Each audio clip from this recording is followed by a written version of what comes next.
that's your winning face, I'd hate to see you lose. We underestimated the Constant. Yeah, he's a glorified desk clerk.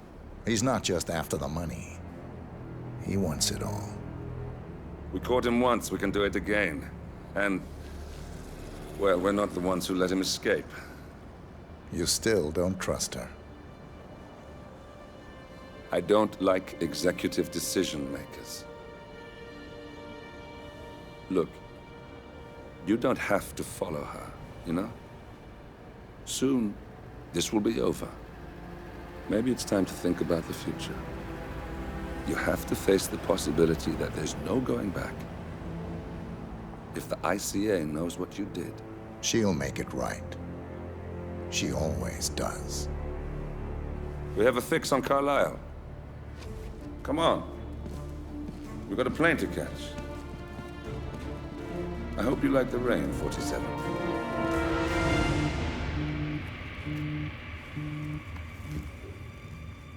Miss Burnwood. How did you... I have everyone's number. You really ought to know by now. You planned this? All of it? Don't be silly. I just played the hand I was dealt. We'll find you. You had me. Where'd that get you? We handed you an empire. It's for the best.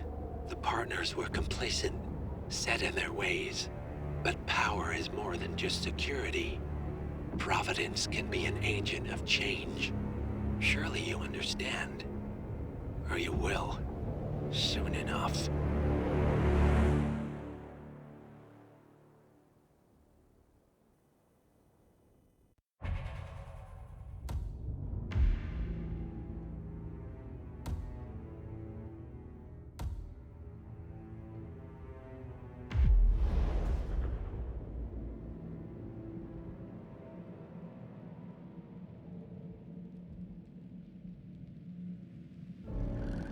Thornbridge Manor. The Carlisle family's home for countless generations. The Revenant Alexa Carlisle and her 3 adult children, younger brother Zachary, grandson, and daughter-in-law, are all gathered to conduct Carlisle's sham funeral.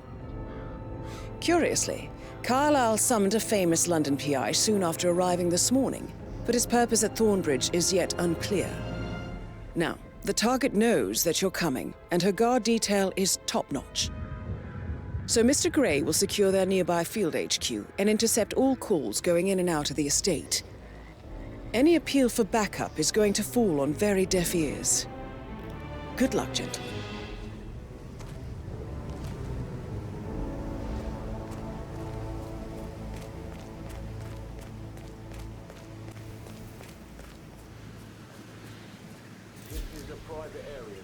Phineas Whitman, private investigator. I have an appointment with Madame Carlisle. Please wait. Mr. Whitman, Madame Carlisle.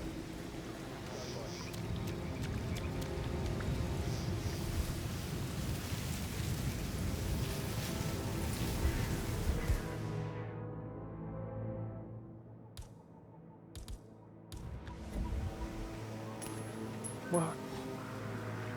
Hey, someone there?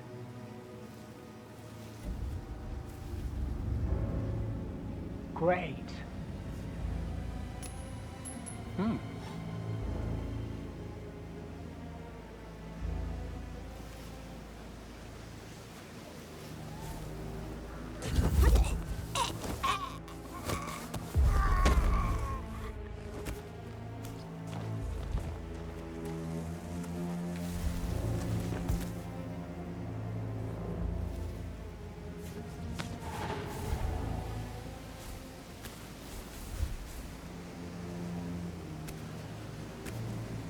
That is Phineas Whitmer, the famous private investigator hired by Madame Carlisle this morning. I'm curious why he's here.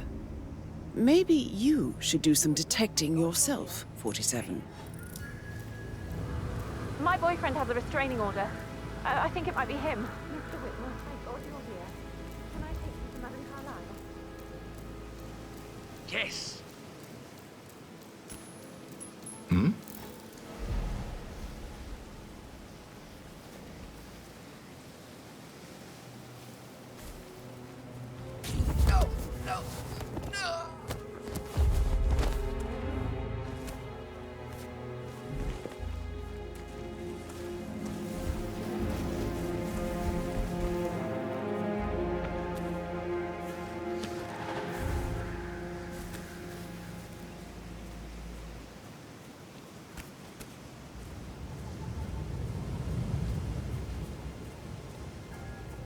Mr. Whitmer, thank God you're here.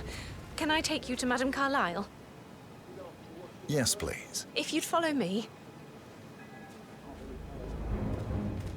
I know I oughtn't say anything, but I'm so relieved you're here. Everything's just so strange. Preparing for Madame's funeral, and then she turns up alive. But then the awful business with her brother Zachary, and all this security. I've never seen the place guarded like this, and I dare say I don't like it at all. Well, this is what I mean. You have to be patted down before you see Madame Carlyle inside. Oh, I could just cry. Yeah, hey, bro.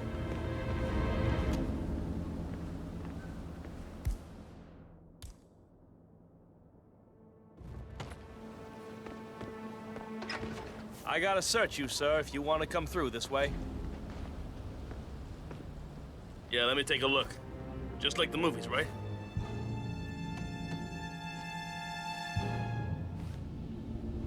And you are good to go, sir. Thank you. Mr. Whitmer, thank you for coming on such short notice.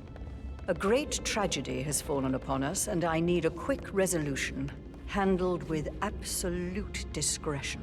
Results and discretion are my speciality. Very well. I suppose you will want to start at the crime scene. In my experience, a thorough examination of a potential crime scene is half the job done. Good. Fernsby will take over from here. I am Mr. Fernsby, the butler. Madame Carlyle has asked me to assist you in any way possible. Mr. Whitmer, I understand that you've traveled from London. Would you care for some refreshments? Or do you prefer to go straight to Mr. Zachary's sleeping quarters? I prefer to get started. As you wish. If you'll follow me, sir.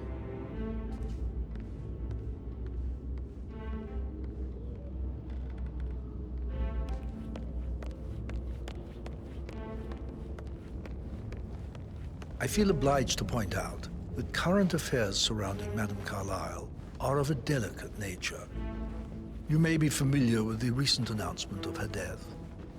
You will probably learn that a staged funeral is scheduled to take place tomorrow. Madame's children were not informed until this morning that their mother was in fact not dead at all. So please bear with them if they seem affected by the rather unusual situation. I trust I do not need to remind you that there will be consequences if word gets out that Madame Carlyle is still alive. I'll consider her dead when I leave. Before you inspect the crime scene, I will tell you this. The case concerns the death of Mr. Zachary, Madame Carlyle's younger brother. He was found dead in his bed this morning. The door was locked from the inside, and a suicide letter was found in his room. However, Madame Carlyle suspects foul play and will not accept that he took his own life.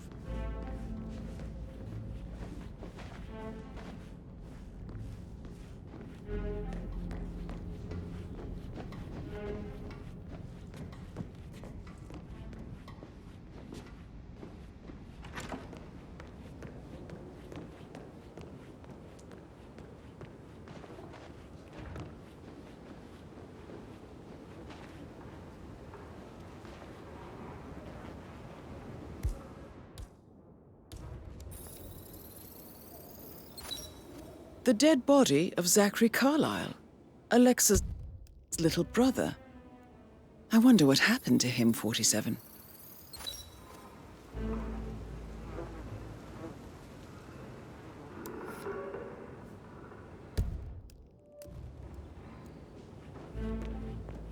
A locked room murder mystery, 47. I trust you'll get to the bottom of this.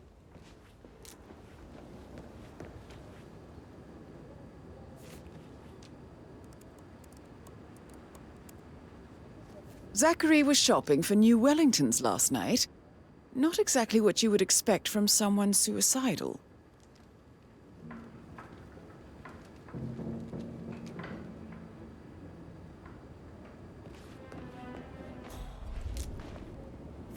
Zachary's suicide note. Also, a sample of handwriting. It could be relevant to compare to other samples to establish its authenticity.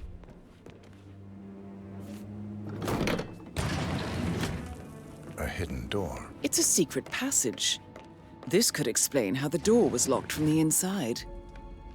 A photocopy of the floor plans. Somebody's been researching the secret ins and outs of Thornbridge Manor. I believe you've done a thorough search of the crime scene, 47.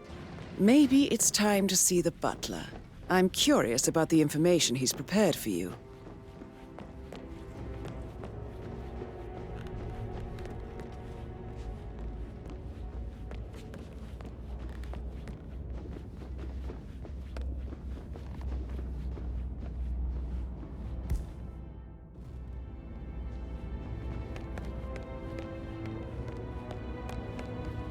Mr. Fernsby, I'm done with the crime scene. Did you establish a time of death? Zachary died around 10 o'clock last night. Well, that means the staff were off duty. And Madame Carlyle and her security didn't arrive until this morning.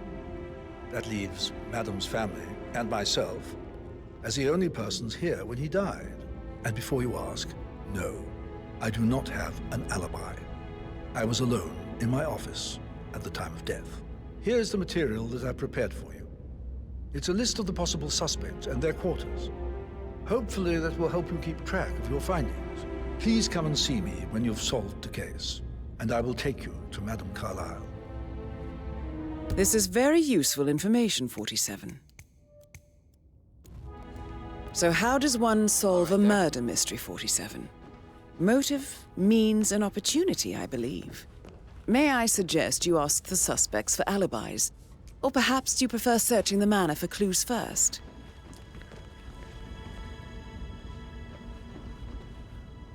Yo, Anne, what's up? Relax, man. I said I'd get you money. It's just gonna take a little longer. Get back to you later. How's everything coming along, Elaine? Very well, Mr. Fernsby. Patrick Carlyle, I will. can you tell me where you were yesterday evening? So watch yourself Shit, around it's that him, sneaky Patrick. butler, Don't worry isn't it? about me. He ratted me out. Elaine, give us some privacy, would you? Don't tell Mother, okay? She's really tense these days, and the last thing I need is more hassle. I took that pretty blonde, Rosie, for an evening stroll. I mean, how the fuck am I expected to cope for an entire weekend in this shithole? I'm bored out of my mind. If that's all, I think I'll get back to my slow death by boredom. What did you think of Zachary? Creepy as hell. No ambition. Imagine deciding to live in a museum. You know, Father says Zachary and Alexei used to be two of a kind. He had a great future ahead of him. Then suddenly, he just gave up everything. What? Thank God that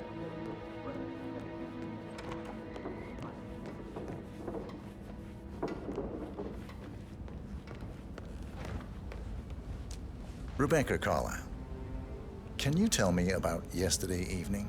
We don't really see much of each other, my brothers and I. I suppose it takes our mother's funeral to bring us together, and even then, it's not like we sit on each other's laps. Now, let's see. Patrick, Gregory's son, disappeared straight after dinner. You know, I think he might be in some sort of trouble. Edward wanted to go as well, but Gregory convinced him to stay for a few drinks before they went off for a pint at the local at 9:15. I swear Gregory enjoys Edward's discomfort over staying here. I had a conference call with my New York office at 9, so I spent 3 hours on my laptop in my room and went straight to bed afterwards. I don't know about Emma. She did act a bit strange. You know, I bet she was making lists for changes needing to be done once she gets her hands on Thornbridge Manor. Quite the shock she had when Mother arrived during breakfast. Is that everything, Mr. Whitmer? I do have a lot to see to.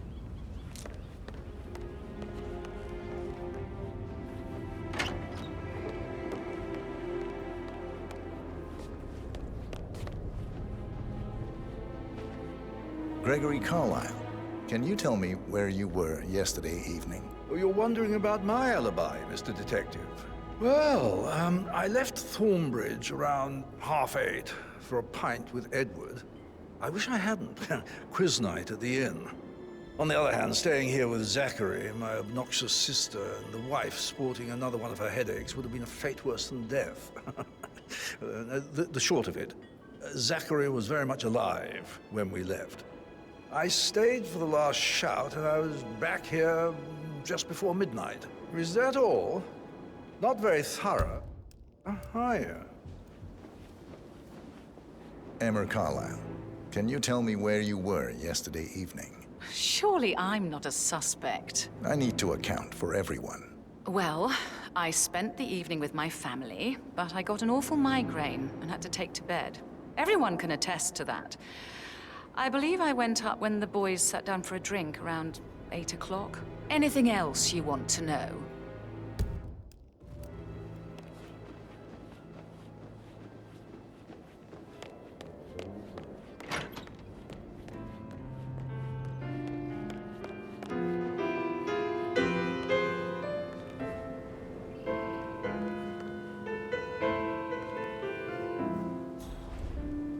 Hi.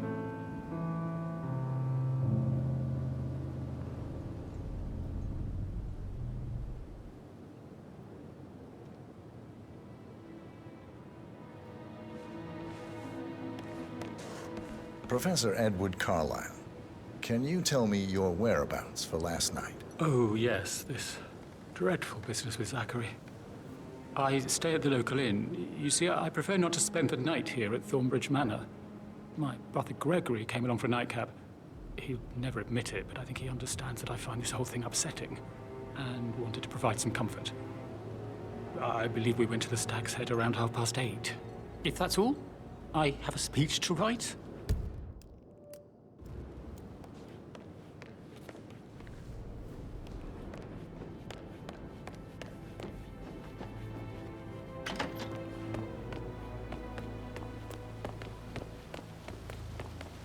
Bad news, I'm afraid.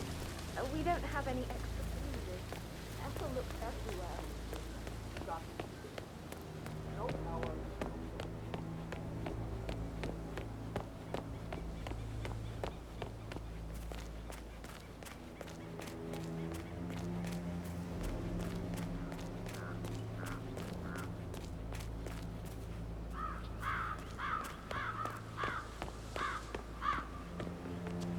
Did you give the Fitzpatrick token to Madame Carlisle's daughter? Rebecca? Yes. She's insistent, that one. She kept asking all kinds of questions. Who had the other one? Why I gave it to her, that sort of thing. You did make sure she didn't see you give the other one to the butler? Oh, of course.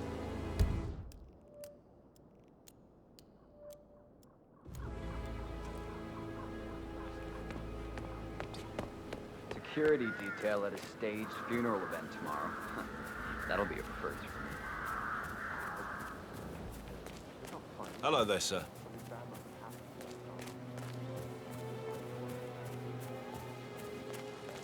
Oh, by the way, I told Kate about those texts. What did she say? Well, I thought she'd be mad at me, but thank you. I was we gotta really talk about it. Mary is so upset. She's never seen a dead body before. Life can be tough sometimes. Alexa back from the dead, a make-believe funeral, a murder mystery. Really get a number on here.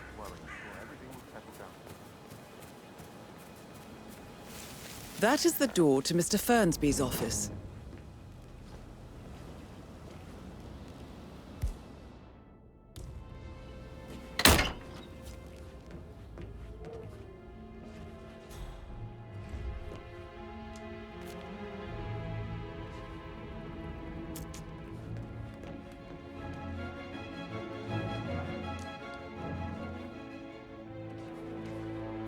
Painkillers. Lethal. If you use enough of them. But not the poison used to kill Zachary. Of course, Madame Carlisle doesn't know that. Are you considering to frame the butler, 47? Zachary's diary. This is big. He was about to confess to the world that he and Alexa murdered their older brother Montgomery 46 years ago. And apparently, Mr. Fernsby helped make the murder look like an accident. Mr. Fernsby clearly didn't commit the murder. But I think you have enough evidence to convince Madame Carlyle he did. And 47, the handwriting doesn't match the suicide letter in his room, proving he didn't write it himself. Maybe you should tell him you are ready to present your findings. That door leads to Emma and Gregory's room. Unless, of course, you want to do some more detecting, 47? Now, this is interesting, 47. A letter from Emma's mother stating that Emma is the illegitimate child of Alexa's late older brother, Montgomery. And listen to this. She claims to have witnessed Alexa and Zachary murder him. The plot thickens. A keychain pendant for the greenhouse. What's that doing in Emma and Gregory's room, I wonder? And why is the key missing?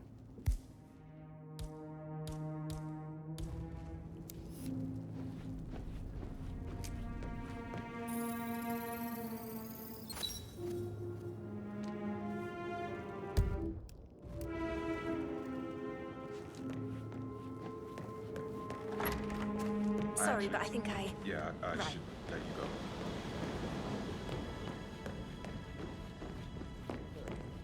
Something's off. Pruitt got word his motion. Find the lunch.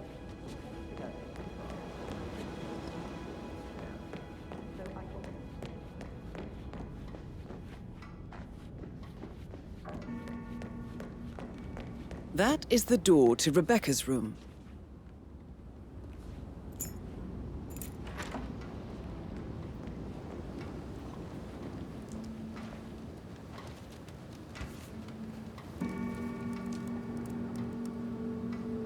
I can see from the log that Rebecca was in a conference call from 9 p.m. to midnight last night.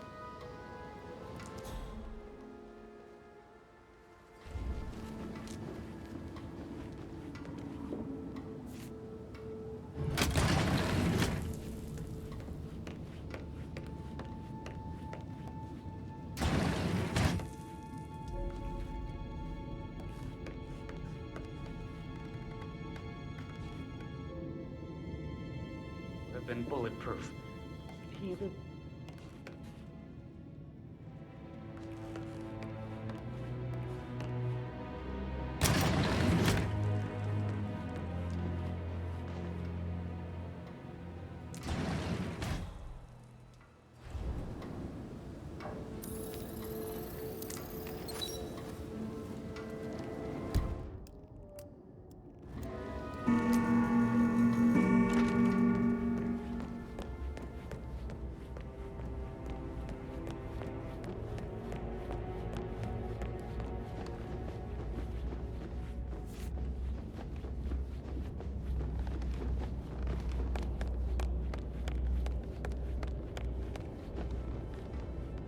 I am ready to present my conclusion to Madame Carlyle. Very well. If you'll follow me, sir.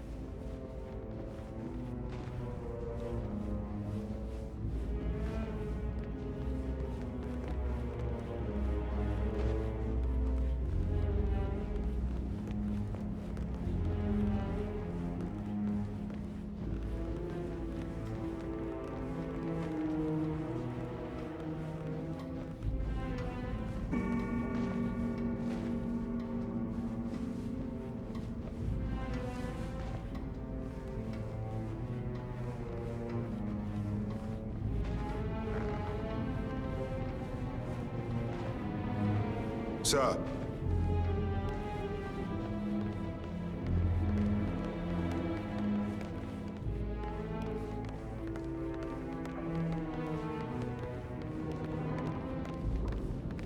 This is Madame Carlyle's office. Please step inside.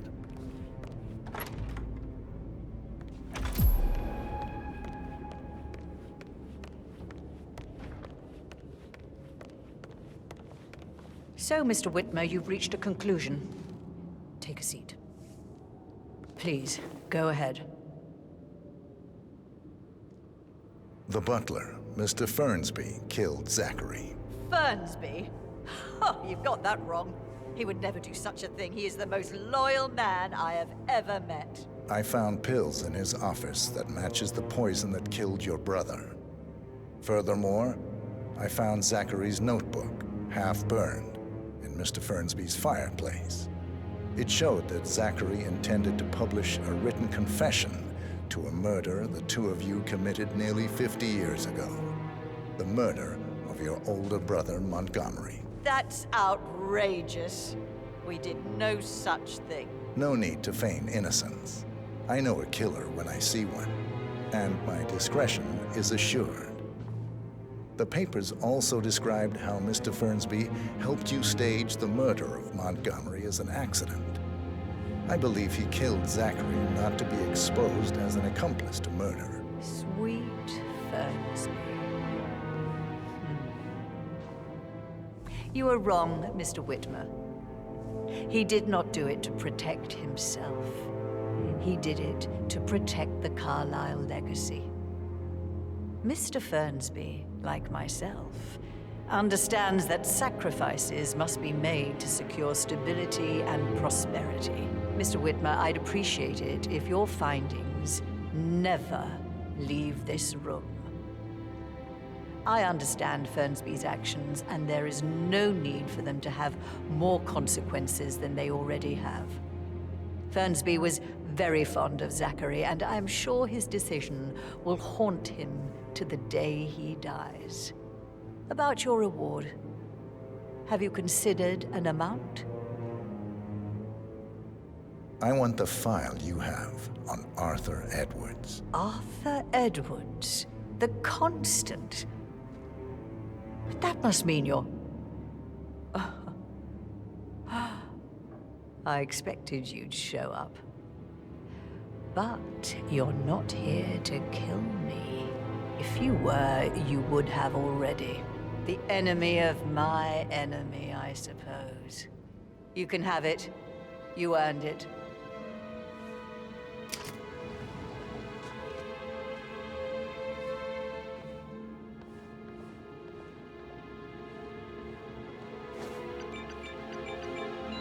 The file you want is in the safe. Greetings, sir. I need some privacy. Thank you. Good work, 47. That's the file on Arthur Edwards secured. Time to take care of Madame Carlyle.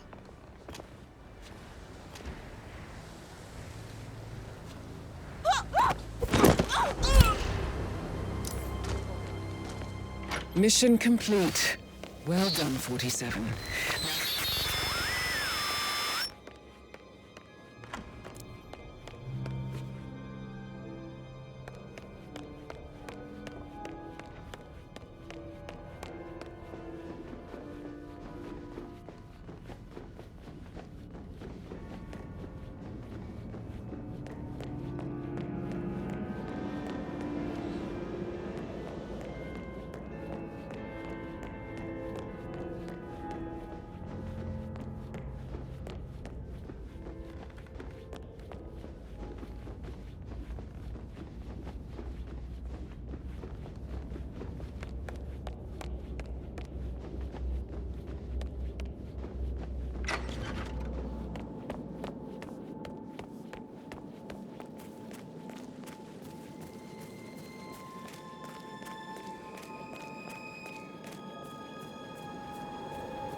They're everywhere. Go, get out! It's the Constantine.